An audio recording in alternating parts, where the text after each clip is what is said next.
je me sens beaucoup mieux grâce à vos prières. Je me sens beaucoup mieux grâce à l'assistance du personnel médical qui a été à mon chevet. Les activités doivent continuer et la vie doit continuer.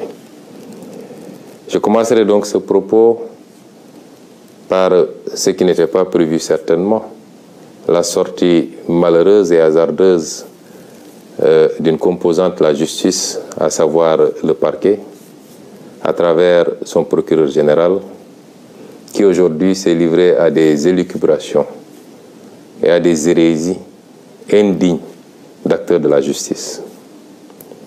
Je le commence avec la langue de Molière parce que vous auriez compris que le procureur s'est adressé particulièrement à la communauté internationale. Et c'est pourquoi il a tenu la totalité de sa conférence de presse en langue française et n'a dû résumer en langue nationale wolof que sur insistance et pour quelques secondes. Cela relève d'une stratégie du gouvernement de Macky Sall, qui sait très bien que les Sénégalais l'ont démystifié. Les Sénégalais, toutes catégories confondues, ont fini par voir clair dans le jeu de Macky Sall et à comprendre jusqu'où cet homme constituait un danger pour le pays et pour sa stabilité. Les Sénégalais ont compris que Macky Sall a été l'un des pires présidents dont on aurait pu s'imaginer au Sénégal. Ce n'est pas seulement par son bilan, mais c'est par ses pratiques dangereuses tendant à diviser les Sénégalais, à les monter les uns contre les autres par des considérations relatives à l'ethnie, à la région ou à la religion. Et c'est pourquoi se débarrasser de Macky Sall est une œuvre de salubrité publique qui nous interpelle tous. La communication du parquet était donc essentiellement destinée à nos partenaires internationaux, partenaires avec lesquels de plus en plus il nous a été donné de prendre contact ces derniers jours, ces dernières semaines, d'échanger à profondeur et de les amener à comprendre la manipulation de Macky Sall, qui jusqu'à présent avait quasiment le monopole de la communication à l'international et en avait profité pour aller dépeindre son opposition sous des traits de terrorisme, d'opposition aux intérêts étrangers et d'irresponsabilité. Tous les contacts que nous avons eus dernièrement, aussi bien au plan bilatéral qu'au plan multilatéral, ont amené nos partenaires à comprendre que le seul problème du Sénégal s'appelle Macky Sall et son régime, assis et construit autour de la corruption, du népotisme, mais également de la traque des opposants, de toute voix discordante, du recul démocratique. À ces partenaires-là, nous continuons à dire d'observer de très près ce qui se passe au Sénégal et d'avoir à faire un choix, parce que les peuples africains ont grandi, ont mûri. Les peuples africains ne sont plus ceux-là de 1980, encore moins de 1960. Ils comprennent les enjeux du monde, ils s'y collent, ils ont les mêmes aspirations que tous les peuples et ils savent ce qu'ils veulent et où ils veulent aller. Mais ils veulent le faire la main dans la main avec tous les partenaires parce que nous sommes dans un monde ouvert. Et c'est pourquoi ce qui se présente aujourd'hui à ces partenaires internationaux, c'est d'avoir à choisir ou être du côté des peuples africains ou alors être du côté d'un petit groupuscule de tenants du pouvoir qui tendent lentement mais sûrement vers des postures de potentats, pour ne pas dire de dictateurs. J'ose espérer que les choix seront éclairés et que tous les amis du Sénégal seront du côté du peuple sénégalais. Le procureur vous a parlé, vous de la communauté internationale. Qu'est-ce qu'il vous a dit? Il a essayé de vous dire qu'il y aurait au Sénégal des terroristes extrêmement graves, extrêmement dangereux, qui étaient sur le point de brûler le pays et d'y mettre le feu et d'y répandre le sang.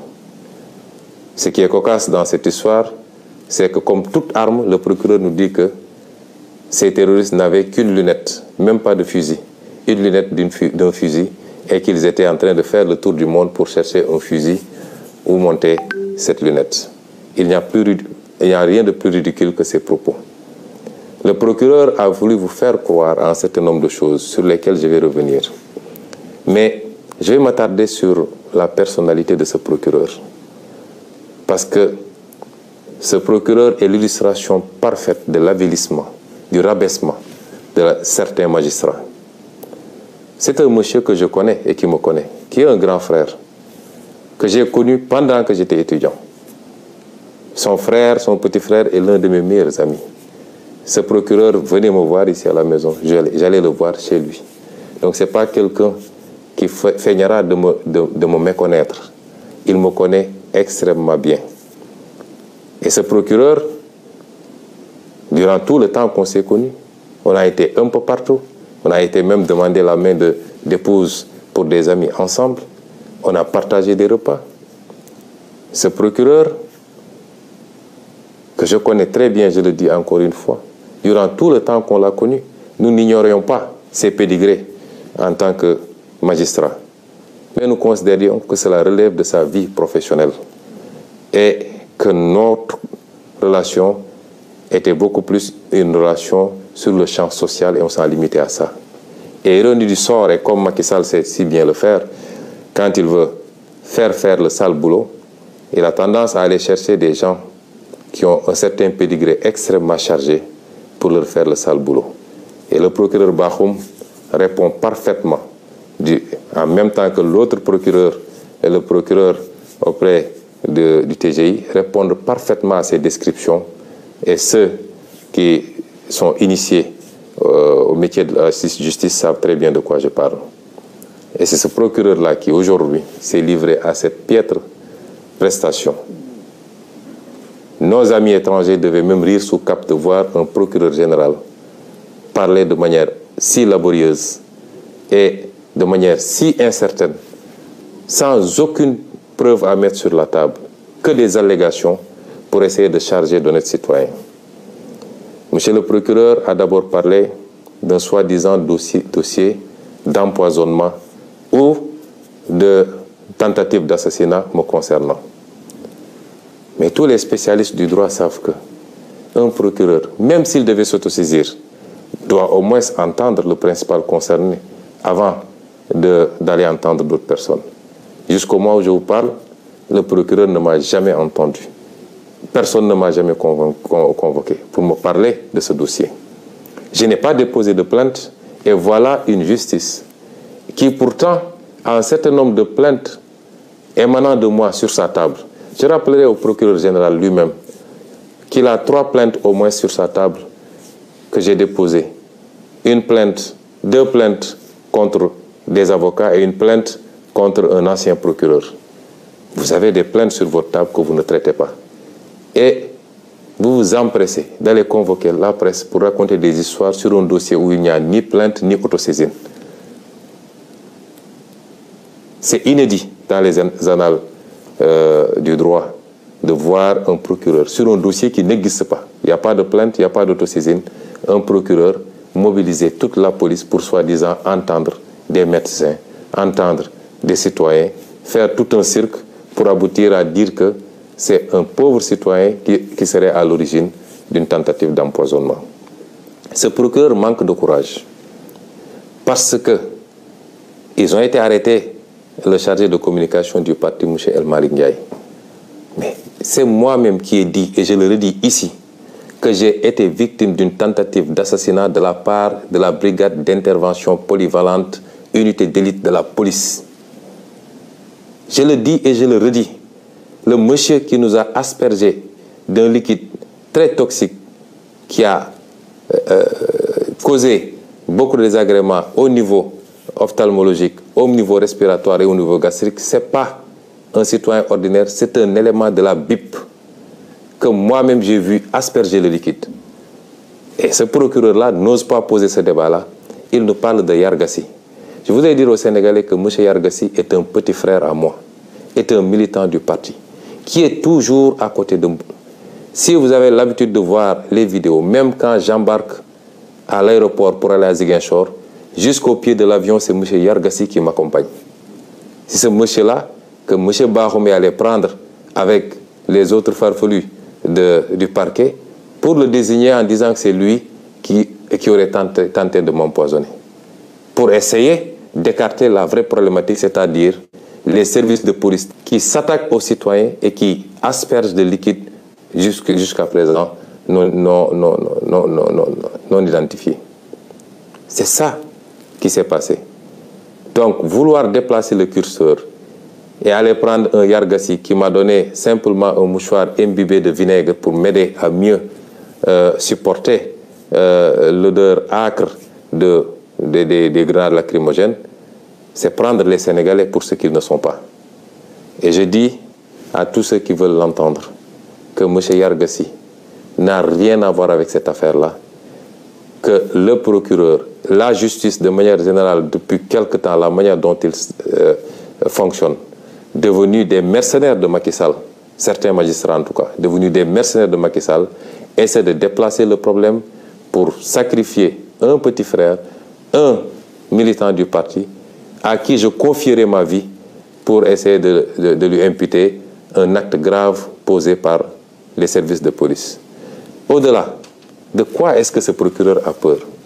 M. Ousmane Sonko n'a pas déposé une plainte, a clairement dit que c'est la police qui lui a aspergé de ce liquide. Je n'ai pas été informé d'une autosaisine. Je n'ai pas été entendu. De quoi est-ce qu'ils ont peur? Au point de faire des réquisitions dans les laboratoires d'analyse, de convoquer tous les médecins pour essayer de savoir le contenu des analyses. Qu'est-ce qu'ils ont à se reprocher? Eux-mêmes savent exactement ce qu'ils ont aspergé sur nous, moi-même, Maître Clédor Ciré Ly, et dans une moindre mesure même, M. Guy Marius Sagna. Je peux rassurer le procureur, ce qui doit être analysé le sera. Nous l'avons envoyé où il faut, parce que nous savions qu'ici au Sénégal, il mettrait la pression sur tous les laboratoires pour ne pas que les choses soient transparentes. Nous avons envoyé là où nous devons envoyer. Il nous a été promis que les résultats seront connus dans les prochains jours. Nous attendons de savoir qu'est-ce que donneront ces analyses-là. Ce n'est pas la peine, en attendant, de s'agiter autrement, monsieur le procureur. Restez tranquillement à votre place. Monsieur le procureur a parlé de dossier médical concernant Ousmane Sonko. Je veux dire aux Sénégalais que toute cette agitation depuis quelques jours, c'est qu'ils veulent savoir qu'est-ce qu'il y a dans mon dossier médical, en toute violation des règles. Parce qu'aucun juge n'a ordonné la levée du secret médical. Au nom de quoi on convoque des médecins, on les malmène à la police, on les harcèle pour leur exiger de trahir leur serment et de donner des informations sur mon dossier médical. Je vous rassure également, monsieur le procureur, j'avais pris toutes mes dispositions parce que je savais que j'ai affaire à un État vaillou qui n'a rien à cirer des règles et des procédures. Et c'est pourquoi, dès que je suis entré dans cette clinique, j'ai verrouillé. Je ne me suis fait consulter que par mes médecins personnels, ceux-là qui me suivent depuis des années. Je me suis fait suivre par ces médecins. Ils ont été les seuls à avoir accès à moi, à me traiter, à me prescrire et à me surveiller. Il y a un acharnement sur le pauvre docteur Niang. Je veux dire aux Sénégalais que moi, je ne connais pas le docteur Niang. Je n'ai jamais rencontré physiquement le docteur Niang. Je lui ai parlé une seule fois au téléphone. C'est un monsieur que je ne connais pas, qu'on veut qualifier de militant de Pastef. Et même s'il était un militant de Pastef, c'est son droit le plus absolu. Et on essaie de régler de vieux comptes. Parce que tous les Sénégalais savent que Macky Sall, rancunier comme il est, en veut à ce brave médecin depuis ses sorties sur le Covid-19 et sur la manière dont le matériel médical public était sorti des hôpitaux pour se retrouver sur le marché et vendu à vil prix. Depuis lors, tout le monde sait qu'il y a un acharnement sur le docteur Niang et sur sa clinique et qu'il leur suffisait d'un prétexte pour essayer de lui nuire. Le docteur Niang ne m'a pas consulté. On ne s'est même pas vu puisqu'il devait partir au Fouta pour des raisons familiales. C'est mes médecins personnels, mon pneumologue, mon ophtalmologue, mon orthopédiste, mon médecin généraliste, eux seuls ont eu accès à moi. Et quand j'en ai terminé, comme je vous le dis, connaissant bien les pratiques de cet État voyou, je n'ai pas laissé mon dossier médical sur place. Et c'est pourquoi je suis étonné d'entendre monsieur le procureur citer un dossier médical. Mon dossier médical est ici avec vous. Je ne l'ai pas laissé là-bas. Tout ce qui a été prescrit est ici parce que je savais qu'ils allaient faire de l'inquisition, parce que ce n'est pas de la perquisition, pour essayer d'avoir accès à mon dossier médical qui relève de ma vie privée et qui ne peut en aucun cas, dans ce cas d'espèce, être à disposition des enquêteurs. S'ils veulent ce dossier médical, ils n'ont qu'à venir le chercher chez moi. Ce dossier, il a cité un dossier H23 00167, évidemment. Le dossier, s'il y a un résidu de dossier, il ne concernera que la partie hôtellerie parce que j'ai séjourné pendant quelques jours. Mais pour tout le reste, le dossier médical est ici, entre mes mains, et ne sera jamais à disposition de cette parodie de justice. Ceci dit, je voudrais rassurer les Sénégalais. Le dossier est suivi comme il doit être suivi. J'ai bénéficié d'un bon traitement de la part de mes médecins. Nous avons envoyé des échantillons là où il fallait, dans plusieurs endroits à l'étranger. Nous attendons les résultats. Et si les résultats concluaient dans tel ou tel sens, si rien n'a été découvert, on vous le dira. Si évidemment c'est des produits toxiques qui ont été découverts, nous vous le dirons également. Mais je maintiens, je signe, je persiste et je réitère à dire que j'ai été victime d'une tentative d'assassinat. Et ce n'était pas la première, parce que rien que le fait de casser la vitre de ma voiture avec des éclats de vitre qui auraient pu me trancher la gorge ou qui auraient pu se retrouver dans mon œil, rien que cela est une tentative flagrante d'assassinat. En tout cas de faire très mal. Et je le réitère, cette tentative émane exclusivement des forces de police. Je le dis, puisqu'il y avait des gendarmes et des policiers sur place, je le dis, celui qui nous a aspergé ce liquide est un élément de la BIP. Je le réitère, et si le procureur veut entendre quelqu'un, c'est moi qui aurais dû être entendu, au lieu de faire tout ce cirque-là à convoquer des innocents, à arrêter des innocents et à les faire écrouiller injustement. Le procureur, enfin, a fait de longs développements sur, soi-disant, des forces spéciales ou je ne sais pas quoi, commando. Mais vous remarquerez que, et ça c'est ça la politique de Macky Sall, et il ne réussira pas à briser ce pays, à mettre les Sénégalais contre les uns et les autres. Mais vous remarquerez qu'aujourd'hui, porter un nom de famille à consonance casamançaise est devenu un crime sous le régime de Macky Sall. On nous parle de MFDC, on me parle, mais des terroristes du MFDC qui ne peuvent même pas avoir un fusil, qui ont simplement une lunette. Il n'y a pas plus ridicule que ça. Et ils veulent prendre les gens pour des demeurés, pour ce qu'ils ne sont pas. Je le réitère, aujourd'hui, une bonne partie, en tout cas certains magistrats ont peur, parce qu'il semblerait, d'après ce que dit le procureur, qu'ils soient visés. Ils n'ont qu'à se poser la question du pourquoi. Vous ne pouvez pas semer la haine dans ce pays, être les bras exécutifs de Macky Sall dans ses sales besognes. Vous êtes l'auteur de tueries dans ce pays. À chaque fois que vous prenez une mauvaise décision par rapport à vos petites carrières, vous êtes responsable de gens qui tombent sous les balles. Parce qu'à chaque fois qu'il y a contestation derrière, il y a une décision injustifiée de la justice. Vous ne pouvez pas continuer comme ça et penser que vous serez en sécurité tranquillement à siroter votre thé. Je vous l'ai toujours dit, si le pays brûle, vous ne serez pas épargné. Revenez à la raison. Autant il y a énormément de magistrats qui font correctement leur travail, qui sont dignes et qui sont sanctionnés pour ça, qu'on renvoie dans des juridictions les plus éloignées, simplement parce qu'ils ont cette dignité de dire « je n'obéirai pas à la commande de Macky Sall ». Autant, excusez-moi du terme, il y a de la pourriture dans cette magistrature-là. Et ces gens-là doivent comprendre que ça ne peut pas continuer comme ça. Je ne suis pas en train de vous menacer, je suis en train de vous prévenir. Si Macky Sall vous garantit la protection absolue, vous êtes engagé dans un combat qui ne commence pas aujourd'hui et qui ne se terminera pas aujourd'hui. Vous ne pouvez pas être des briseurs de carrière politique. Vous ne pouvez pas être des briseurs de projets politiques auxquels des millions de Sénégalais croient. Vous ne pouvez pas être des obstacles à l'espoir des Sénégalais et penser que vous allez vous en sortir indemne. Tôt ou tard, vous rendrez compte aux Sénégalais. Vous rendrez compte devant la loi que vous étiez censé servir. Et c'est pourquoi vos intimidations ne passeront pas. Le magistrat qui se muera en politicien pour exécuter des commandes politiques, ce sera lui-même défini comme ennemi du peuple sénégalais. En tout cas, d'une grande partie du peuple sénégalais. Et nous assumons nos propos par rapport à ça. Nous ne pouvons pas accepter que ce pays soit pris en otage par un groupuscule de magistrats, quelle que soit leur fonction. Et c'est pourquoi nous vous disons que vous habitez dans ce pays. Les gens que vous jetez injustement en prison, ils ont de la famille, comme vous. Ils ont des carrières comme vous. Ils ont des parents comme vous. Ils ont droit à la liberté comme tout le monde. Mais sur commande politique, vous vous permettez de prendre des gens que vous jetez, des innocents que vous jetez en prison, que vous laissez pendant des mois souffrir en prison. Et vous pensez que les gens vont continuer à vous laisser comme ça. C'est vous qui alimentez la haine contre vous. Et à terme, ça risque de se passer mal. Revenez à la raison.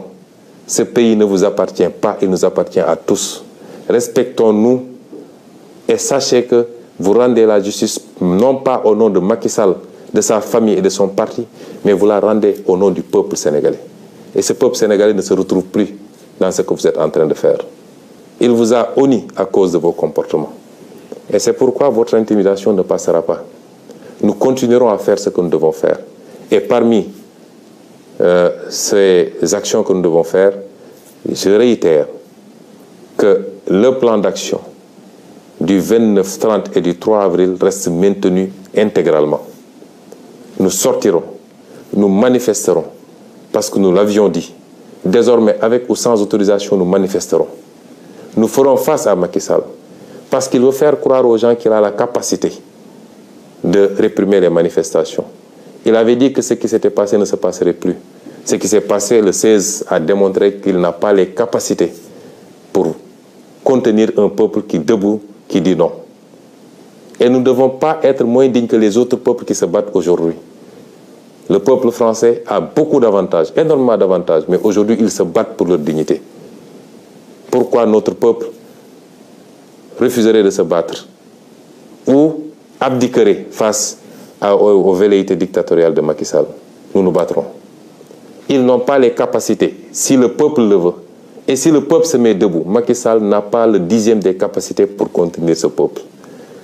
Et j'en appelle à ce peuple-là, à la jeunesse, aux ouvriers, aux transporteurs, aux étudiants, aux intellectuels, aux femmes, aux jeunes, à toutes les couches sociales. Ce qui se joue aujourd'hui, c'est notre destin. Si on laisse Macky Sall gagner, nous souffrirons encore pendant très très longtemps.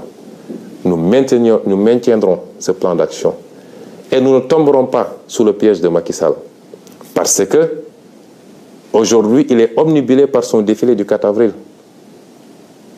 Il va organiser un très grand défilé, le dernier qu'il organisera, puisque dans 11 mois, il ne sera plus président de la République s'il plaît à Dieu. Il veut faire une démonstration de force et en même temps intimider le Sénégalais pour montrer qu'il a beaucoup acquis en armement, de toutes sortes, des tanks, des chars. En soi, ça ne nous pose pas de problème. La fête de la nation, c'est notre fête à tous.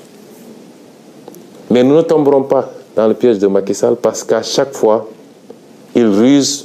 Vous vous rappelez, lors de la crise du Covid, il avait invité toute la classe politique au palais de la République. Et nous tous, on avait dit que c'est la République qui a appelé.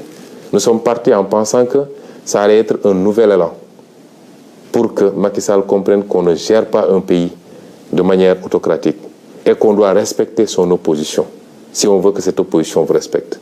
On a vu ce qui s'en est suivi. Vous vous rappelez, lorsque nous avons gagné la Coupe d'Afrique, il a appelé. Moi, j'ai été de ceux qui avaient dit que je ne m'y rendrai pas parce que c'est de la ruse encore. Une bonne partie de l'opposition s'y était rendue. Mais on a vu où est-ce que ça a fini. Aujourd'hui, il veut faire croire aux gens que c'est la fête du 4 avril, c'est la fête nationale. Donc, nous devons tous laisser tomber et venir répondre à son invitation parce qu'il se susurre même un projet d'invitation de l'opposition au 4 avril. Comment pouvez-vous comprendre que Macky Sall emprisonne plus de 300 personnes de nos jeunes, mettent d'autres sous bracelet électronique, d'autres ont été blessés par balle, d'autres ont été tués. Il n'y a même pas une enquête. À ce procureur, justement, je rappelle, où en est-il avec les enquêtes de la disparition de Didier Badji et de son compère? Où est-ce qu'il en est avec l'enquête sur l'assassinat de Maria Massagna? Où est-ce qu'il en est sur l'enquête avec les 14 jeunes exécutés froidement lors des manifestations de mars 2021, etc., etc. Et aujourd'hui, il vient faire une sortie malheureuse pour nous parler d'empoisonnement ou de je ne sais forces spéciales. Et c'est pourquoi nous disons que nous ne tomberons pas dans ce piège-là. Nous continuerons à nous battre et personne ne nous mettra à dos l'armée nationale. L'armée nationale, c'est notre armée, c'est notre fierté à tous. Ils vont sortir avec des arguments pour vous dire « oui, ils veulent manifester le 3 alors que c'est la fête de l'armée ». Il n'en est absolument rien. Macky Sall fait des arrestations le 3, fait des emprisonnements le 3. Nous ne suspendrons pas notre combat le 3. Et donc j'en appelle à tout ce peuple. Les 29, 30 et le 3 avril, nous allons faire des manifestations sur toute l'étendue du territoire national. Et j'appelle les jeunes à se mobiliser davantage, à faire face à la stratégie de la terreur de Macky Sall. Parce qu'il pense qu'avec les emprisonnements, les arrestations préventives, il va vous faire peur. Nous ne sommes pas dans ce schéma-là. Nous sommes conscients tous que nous nous battons pour l'avenir de nos fils et de nos petits-fils et que rien ne nous fera reculer. Donc, mobilisation massive pour ces 3 jours pour démontrer à la face du monde que la dictature de Macky Sall ne passera pas et qu'en aucun cas, il ne peut gagner ce combat que nous avons initié. Je vous remercie.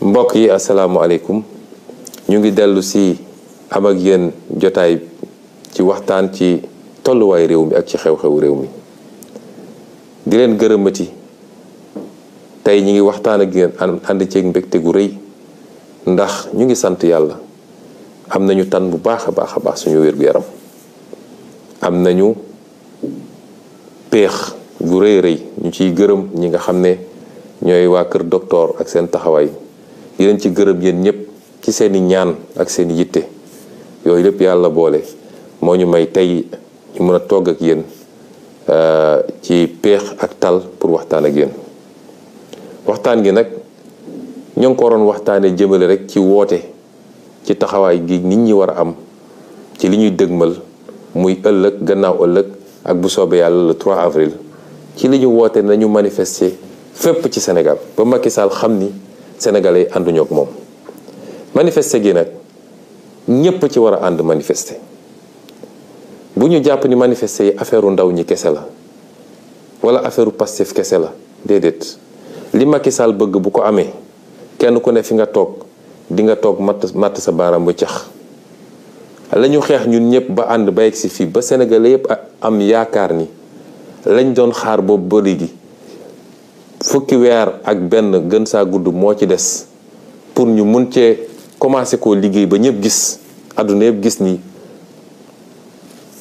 Sénégal ay ndawam la keneen mën ak la ñeneen mën nañ ko loolu la Macky Sall bëgg a fànq tey moo tax bu kenn jàpp ni mbirum Ousmane Sonko la mbirum diw la wala diw Ousmane Sonko xaarewul dara ci politique salaire sax bëgguma ko ci politique yàlla mi ñu tiim ak weeru koor gi yéene gu ñu am ci réew mi rek bëgg liggéeyal réew mi jaamu ci yàlla ba waa réew mi yëpp gis ni la ñuy seenu feneen wala la ñuy uti feneen ndekk yomboon nañu suñu biir réew loolu la Macky Sall ak li mu àndal benn yi mu àndal bëgg koo jaarale ci justice moom lañ ne tey dañ ko bëgg a fànq ndax dinañ ko nangu moo tax yow taximan bi yow baykat bi yow étudiant bi yow menuisier métallique bi yow ouvrier bi yow kii yow mii di jigéen gi ñépp laa boole woo ñu bañ a sàggan ba Macky Sall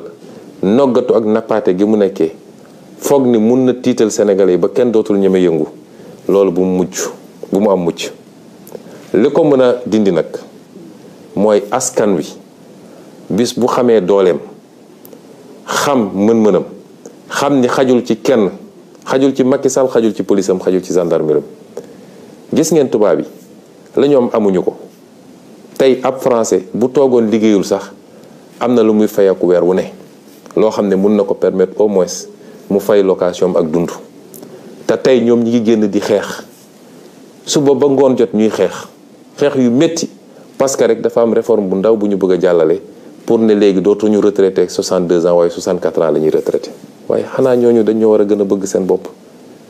bu ñu toogee dégg ay nit di essayer dugg ci xelu ndaw ñi naan leen ku fi dee yaa perte ak nangam nangam dama naan xeetu njaam googu moo taxoon tubaab gi noot suñuy maam.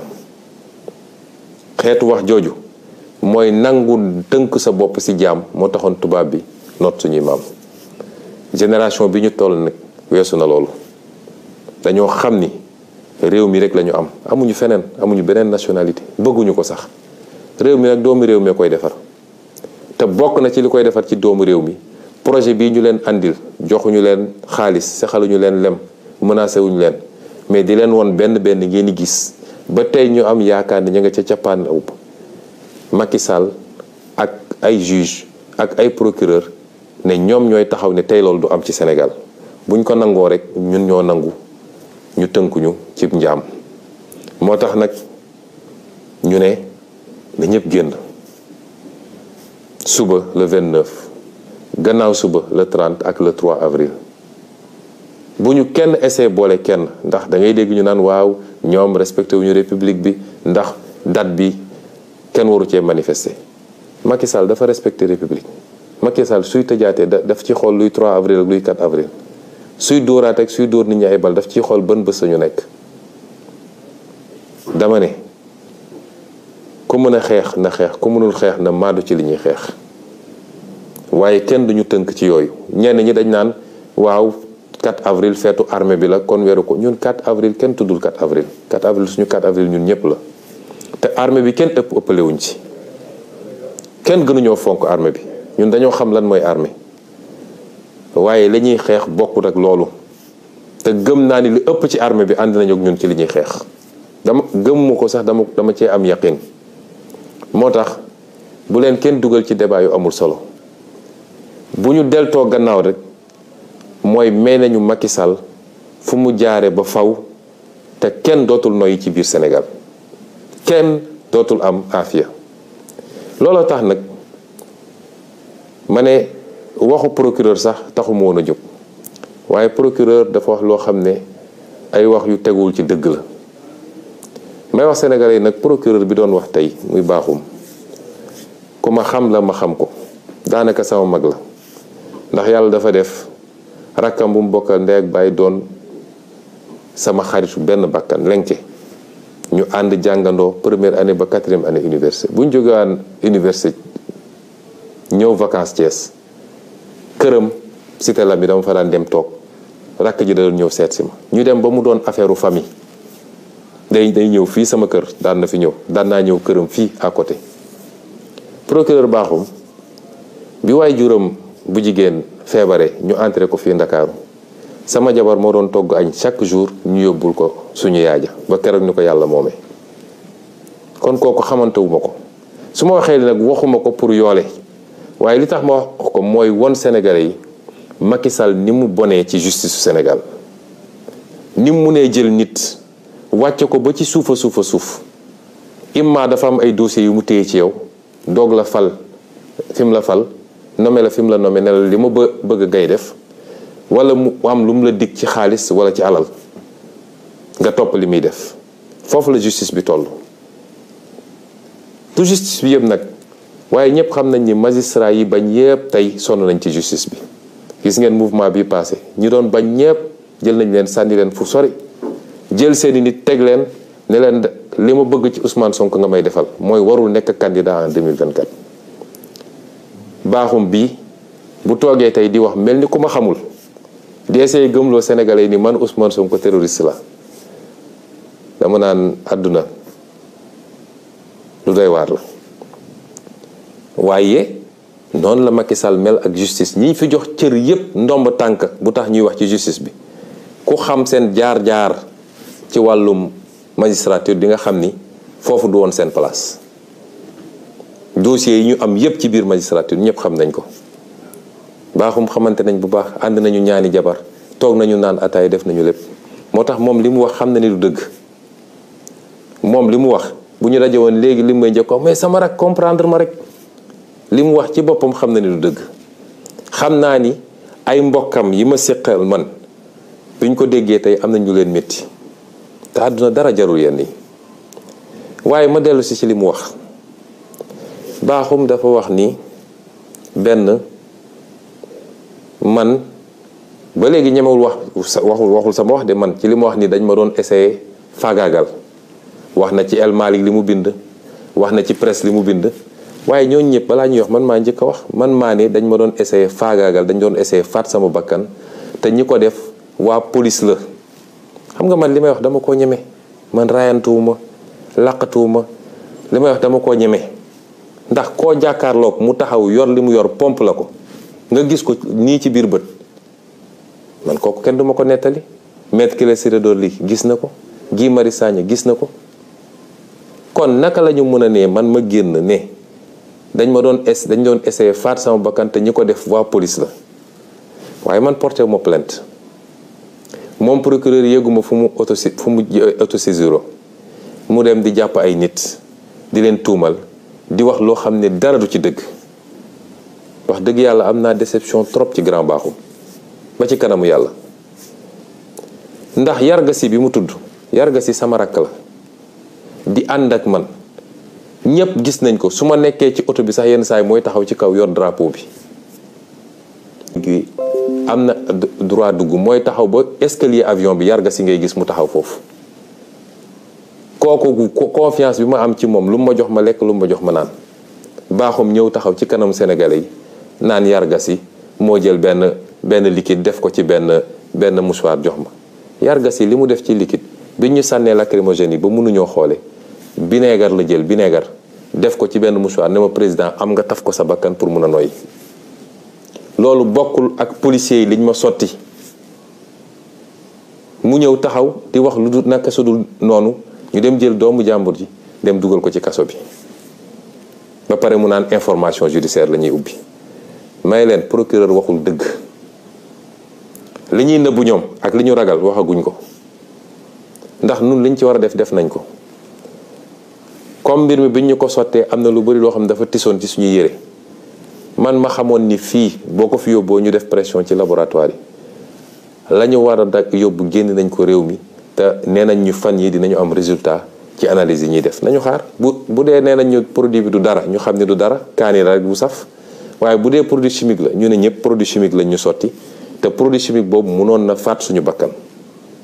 tentative d'assassinat la man maa ko wax kon loolu muy premier contre-vérité boo xam ne Bakhoum wax na ko tey. ñaareel bi nee nañu wër nañu fu ne pour am sama dossier médical ñoom lu ñuy doy sama dossier médical ñoom amuñu droit laaj sama dossier médical. dossier médical secret la ci anam yu ndaw a ndaw yu xaw a diis sax yu xaw a jafe la yoon mun a may ñu accéder dossier médical jàmbur. ñuy convoquer ay médecins di leen bundu xatal fii may wax yéen ni tembe sama benn médecin docteur Bouros dañ ko convoqué waat tey. convocation bi yëpp mooy ban façon faj nga ko defal lan moo ko dal ndax defal nga ko certificat médical pour mu bañ a dem procès yëfu ñàkk fayda yooyu lañ doon laaj samay médecin. man bi ma duggee ci hôpital bi laa xam ni comme état saay-saay la ñu yor état wuyu la seen yoon newul ci loi moo tax ma ne leen ku dul samay médecin bopp du ma jege. su dul woon sax loolu man fi ma toll ci dëkk bi nag fi ma toll ci politique ak ñi may rëbb ñëpp xam nañ ne nag sama yaram du ma ko jox n'importe qui dama am ay médecins yoo xam ne ay ati at maa ngi ak ñoom. moo tax bi ma duggee ci hôpital ba dama ne waa hôpital ba seen plateau médical bi la ñu soxla waaye nag am naa samay médecins ñoom laay woo ñu ñëw xool ma. samay médecins ñoo ñëw spécialité bu nekk orthopédie ophtalmologie nu mu tudd pneumologie médecin généraliste yépp dama woo samay médecins ñoo ñëw xool ma la ñuy bind ñu bind ko.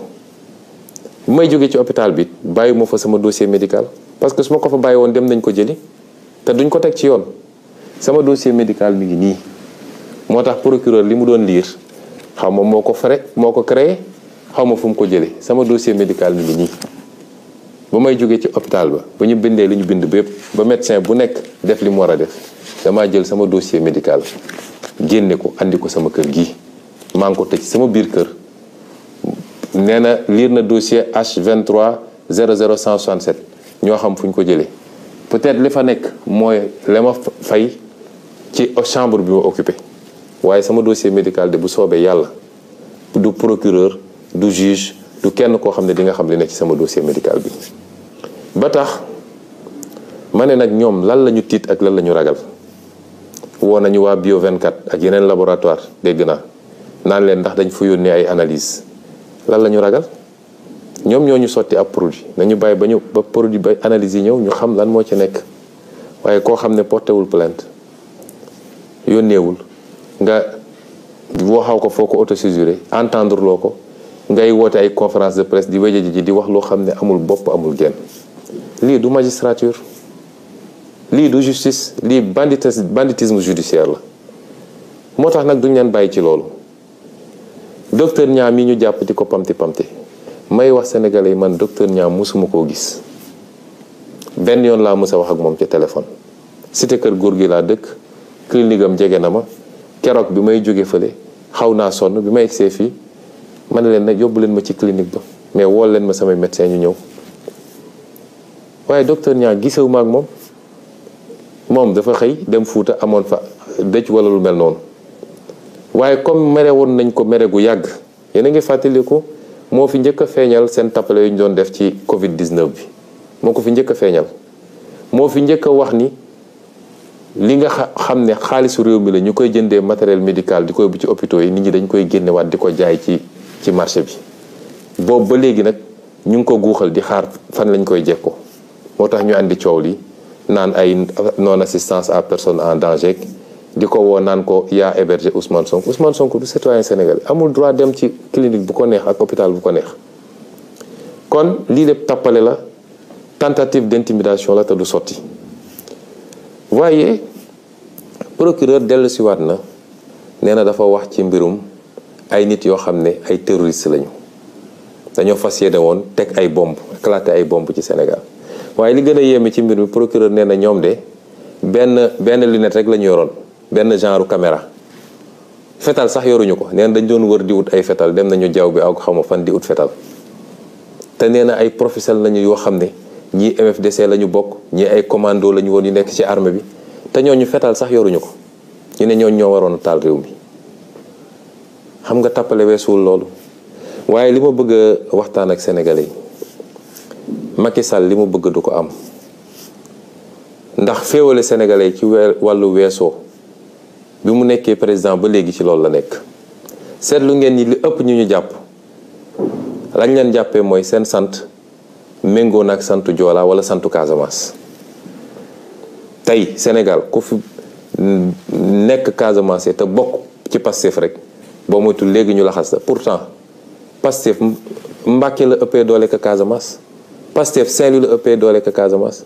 Pastef Ndakaaru gi la ëppee doole ka Casamance manifestation day am ci Mbàkke doo dégg ñu ne kenn ab terroriste nga musul am kon lii mu bëgg du ko am nee na ki doon organiser manifestation yi Bignona moom la ñu jàpp fi mu ne nii xaar leen ba prochaine manifestation ngeen xool Bignona ndax du gën a tàng sax yeneen manifestation yi kon nañu bàyyi tappale bi Macky Sall fukki weer a ko fi dese na takk ay bagaasam te tàggatoo te dem ci jàmm.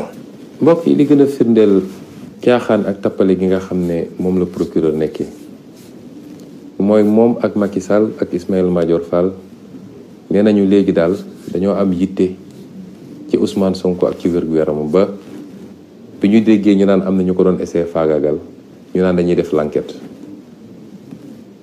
goo xam ne ndey mbi léegi déposé wul plainte def na déclaration ba léegi ñemewuñu tudd déclaration yéeguma foo xam ne moom autosaisiru na ñu ne ña ngay def l'enquête may fàttali procureur ni dossier yi nekk ci table am bëri na lool dossier bi ci njëkk mooy dossier suñu sœur Mariama Sagna nga xam ne faat nañ ko fi ci anam yu ñaaw lu ëpp juróomi at ba léegi justice waxu ci mars 2021 faat nañ fi fukki bakkan ak ñeent Macky Sall ne woon day ubbi l'enquête ba tey jii kenn déggul l'enquête dem na ba tubaab yi américains yi Nations Unies ñëpp bind nañ ci loolu ne ñoom alkaati Macky Sall yi ñoo tiire bal ci kaw nit ñi waaye ba tey ji déggoo ci justice wax ci. Fulbert Sambou ak Didier Badji nga xam ne réer nañu ci anam goo xam ne yëm na sénégalais yépp muy lu métti ñu lànk sax ni autopsie du am ci benn bi ñu jot a gis néew bi gaawantu dem paraxee suul ko ana l'enquête procureur. nga dellu si ci François Mancabou nga xam ne waxambaane bu wér te dëgër dugg seen loxo ci wér-gu-yaram ñu génneel ñu néewam ana l'enquête procureur. nervi Macky Sall yi nekk ci dëkk bi ñu leen di wane bis bu ne caméra yi ñu takk seeni badge police yor seeni jaasi ak seeni fetal di song nit ñi ana l'enquête procureur. kon procureur xam naa sa xel ngay foye moom mënoo fay suñu xel ñun amatu leen crédibilité ci Sénégal mënatu leen wax au nom de la justice parce que injustice ku koy wër dëgg ci yéen lay ñëw. man mii di wax ak yéen rek ñetti plainte déposé naa ko ci sa table.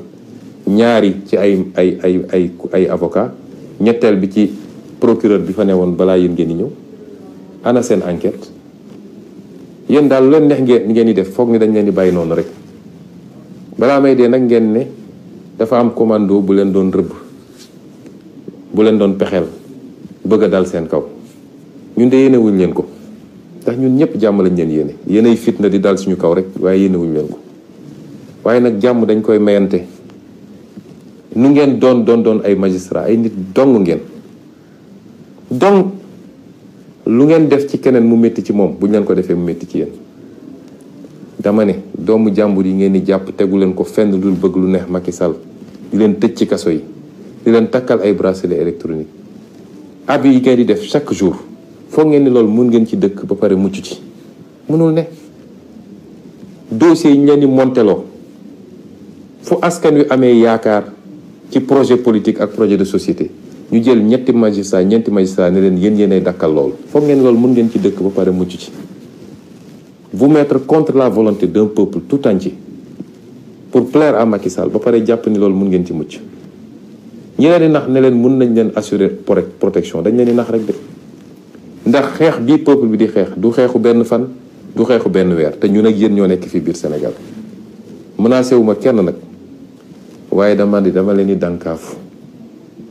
ngeen xam ni tooñ baaxul loraange baaxul dañ leen a ce peuple sénégalais moo leen di fay pour ngeen atte te ngeen ragal ci yàlla xool ci peuple boobu su ngeen solee nag seen malaanu politicien dem toog di jaamu Macky Sall di ko defal li mu bëgg dina am fu muy toll bis bu réew mi yëngoo dina dal seen kaw yéen it te it Sénégal yi sonn nañu te fitna yi fiy juddu yëpp depuis les années 90 ba léegi fitna yi fiy juddu yëpp ci wàllu politique loxo magistrat mi ngi ci gannaaw ci décision boo xam ne ki koy jël leer na ko bi mu koy jël ni décision bi waru koo jël mu jël ko dem toog jàpp njàmburam foog ni nit ñi mun nañoo continuer muñ loolu. procureur comme politicien la ni Macky Sall di politiquer mooy bi ñu commencé ba léegi ñu ngi xool nu ñuy def ba jaxase Pastef ak kilifa diine yi waaye gis nañ ni nañu lajj bu doy waar ndax tey foo dem ci foyer religieux yi bu élection jotee man coalition bi ñuy bokk moo koy gagné li ci feeñ ci élection législative yi weesu wane na ko du Touba du Tivaouane du Kaolack du feneen ak feneen waaye comme politicien la dañ koy waxloo ñu ne ko demal ne dafa am ay xale yu doon waaj a def ay attentat pour dal ci kaw ay kilifa diine mën naa giñ ci weeru koor gi ñu nekk nii ni procureur waxul dëgg moom ci boppam xam na ni waxul dëgg moo tax ñii dañoo dangereux ci réew mi ndax nee naa leen Macky Sall li gën a sensible ci ay nit lay fooye mooy bëgg a jaxase nit ñi ci wàllum diine wàllum waaso wàllum xeet wàllum région mooy li gën a danger te loolu dara waral ko lu dul bëgg a toog ci nguur rek may feddali sénégalais ni procureur baaxul ak ni ma ko xamee moom xam na ni moo tax xale yi gis naa bi muy wax ñuy commenté naan ko yow bu yóbba mun ngaa dem naan ndox ndax woro moom ci boppam digganteem ak boroom xam na ni waxul dëgg te kilifa yi muy essayer manipuler kilifa diine yooyu xam nañ ni moom waxul dëgg Sénégal yi koy déglu yëpp xam nañ ni waxul dëgg àdduna bi yëpp xam na ni waxul dëgg waa lii lan moo ko jar ci àdduna. moo tax ñu dellu di woo sénégalais yëpp nag suñu plan d'action bi ñu tëraloon waxoon nañ leen ni fi mu toll nii tembe autorisation ñàkk autorisation suñu nee dañuy marche dinañu marche déposé nañ ci territoire bi yëpp am na dégg naa fu ñu nangu am na fu ñu bañ rawatina ndakaaru gi mooy wax waa ndakaaru ni ka dinañu manifester bu soobee yàlla le 3 dinañ manifester le 29 muy suba dinañ manifester le 30 muy gannaaw ëllëg dinañ manifester le 3 incha allah kenn mënuñoo boole kenn wax naa leen ko léegi dañuy manifester xeex suñuy droit ak suñuy àq Macky Sall li ko tere nelaw fi mu ne nii mooy défilé 4 avril bëgg na ñépp ne cell ba moom mun a def défilé bu rëy a rëy te lim ci jublu mooy gën a nappaat sénégalais woon leen di jënd naa ay ngànnaay yu bëree bëri ay chars de combat ay mété ay lëli défilé ba kenn ëppale wuñ si ndax fête de la nation ñun ci nation bi lañu bokk waaye calendrier Macky Sall du yóbbu suñu calendrier man mii dañ maa convoqué gannaaw suba ci tribunal